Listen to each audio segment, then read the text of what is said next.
Ito at ako ay magluluto ako na ng aming hapunan na ulam. Ayan, kumukulo na ang ating tubig. Ilalagay na natin ang ating mga pang-ricado. Ayan. Ayan, si hipon. Atin na siya ilulunod sa sabaw. Ayan.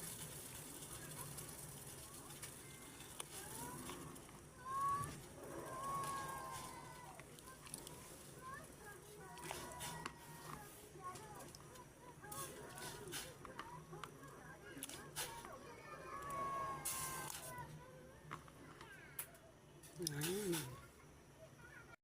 Timplahan na natin siya ng kaunting asin at atin siya nalagyan ng nor, sampalok. Ayan. Ayan, luto na. Ang lalaki ng hipon. Ang sarap. Ang sarap. Sakto lang asim. Bye!